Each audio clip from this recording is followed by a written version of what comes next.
facilitate sort of an ease of the educational experience, a quick means of understanding all of this, right? I've identified 3 parts to the national intelligence architecture, right? So 3 component parts of the national intelligence architecture. Again, this is something that this is my analysis, right? This is my approach. You know, this is not in the book. I didn't grab this, you know, from anywhere, but this is an assessment that I've done based on, you know, reading lots and lots of texts and going through the legal code, right? So 3 component parts, 3 parts of national intelligence architecture.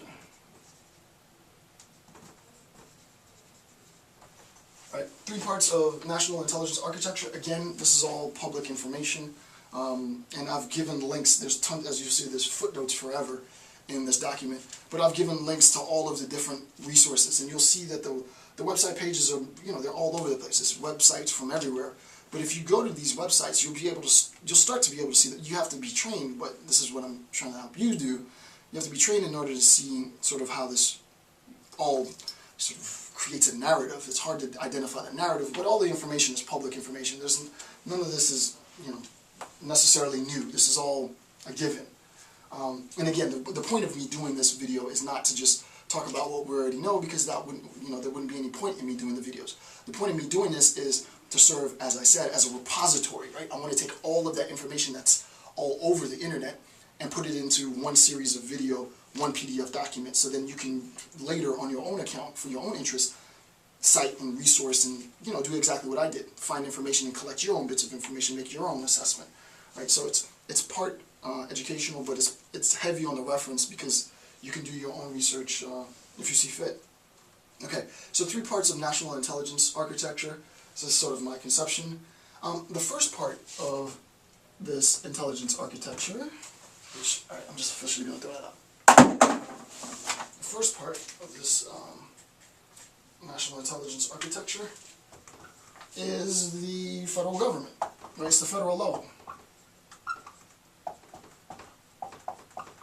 Right, the federal level, the federal government. That's the, if I don't want to use the word highest, but in a sense it's the highest part, right? So all of the different agencies, the FBI, the CIA, the NSC, the Department of Defense, and so on and so on and so on. Like the federal level of, And obviously there's communication between the different branches, right? The FBI and the CIA discuss information, the CIA and the Department of Defense discuss information, and so on and so on and so on, right? It's important, I have a footnote here. Next is what I'm classifying. This is my phrase. I'm classifying this as regional clearinghouses. There really is not. There might be a phrase to classify this level, but I searched forever to try and find the sort of technical phrase, and I couldn't find a technical phrase. So if you know what the technical phrase is, leave me a comment to tell me what the technical phrase is, because I don't know what it is.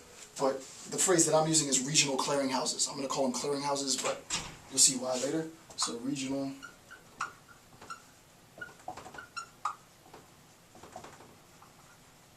Right, regional clearinghouses, and we know what a clearinghouse is. It's where information is processed, right? It's a sort of a processing phase, right, or stage, level, part, if you will.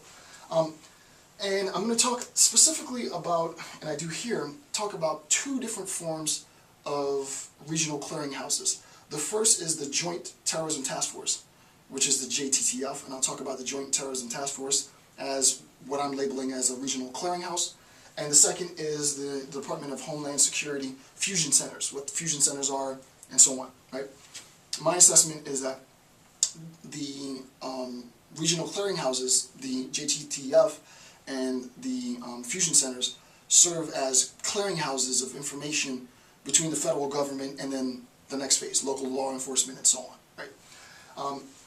Specifically in this, however, I'm not saying that these regional I'm definitely not saying that these regional clearinghouses are exhaustive, are exhausted by the JTTF or the fusion centers, right?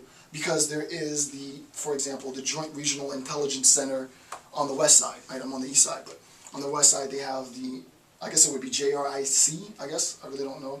but the Joint Regional Intelligence Center is a form of regional clearinghouse, and I'll make sense of this later. Alright, so let's now to get a little specific with respect to the two. Remember, I said conceptually there might be many, but I'm going to use these two. Alright, so let's look at the first, right? The first regional clearinghouse I'm going to discuss is the Joint Terrorism Task Force, and this is the JTTF, obviously, right? The JTTF, Joint Terrorism Task Force. The JTTF is divided into 56 divisions or field offices, right? So this is the JTTF is divided into 56 divisions. They're called divisions, D-I-V-I-S-I-O-N-S, or I think it's field offices. Right. So the JTTF as a regional clearinghouse. Obviously, we have federal. Federal's bigger than regional, right? So we have federal level, regional level, 56 JTTFs, right? Joint Terrorism Task Force. 56 field offices, and these field offices are charged with the responsibility of, and this is a quote, conducting investigations, right? They are charged with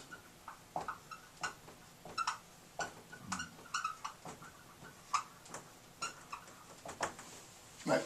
So they're charged with conducting investigations.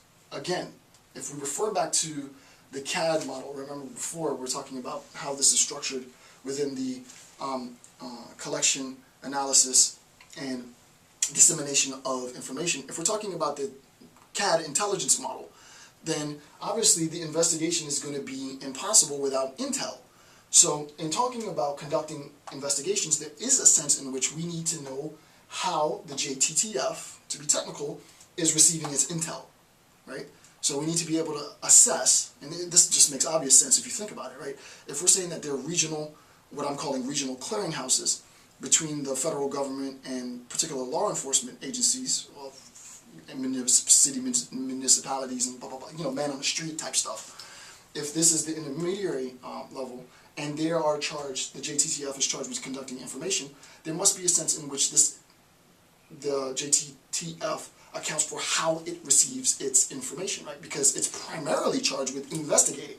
It's not to say it doesn't conduct information or collect information and there's not an assessment information, but it's primarily charged with investigation. Being charged with investigation lets us know, right? And I'm not a federal agent, so there's probably tons of stuff that I don't know about the relationship. But just conceptually speaking, it lets us know and recognize that there must be a sense in which, if it's primarily charged with conducting investigations, that it's receiving intel from any number of ways. And what I'm going to attempt to do conceptually, obviously, because I'm not man on the inside, I'm professor on the outside, is to talk about conceptually how this information is channeled. And to be honest with you, the federal government wants you to know this, right? So I'm actually doing my country a service by letting you know this, because that's the whole point. The whole point of this is that you know. And to be honest with you, as a quick aside, I'm going to stop right here for a second. Since it's the case that the federal government actually wants you to have this information, because this is not, as we see when we talk about regional clearinghouses, this is not effective without man on the street's knowledge of it, they could go about a better means of making this information accessible to the public. This is not very accessible information, right? I've been trained to analyze info, and it's taken me, I've prepared for this lecture for about 3 weeks to prepare this lecture. And what I do is I, copy and paste some of the lectures bit by bit and upload it and shoot it bit by bit. I have all of the lecture already sort of typed up. I haven't filmed it all. But the information is not really easy for the American public to get access to, right? There should be a better way of structuring this information. It's pretty poorly structured, is my assessment. And the websites that are supposed to be known aren't known. Luckily for you, man on the street, and you live in the States, so this won't affect you if you don't live in the States. If you want to get access to the different what I'm classifying as clearinghouses to report incidents, then you'll be able to find those links in this document, but the federal government hasn't really provided us an easy means of accessing it, and I don't quite understand why, since this is the mission. Okay, off tangent, back on. Okay, so it's charged with conducting investigations. However, since it's charged with conducting investigations, we recognize you can't do an investigation without intel, which lets us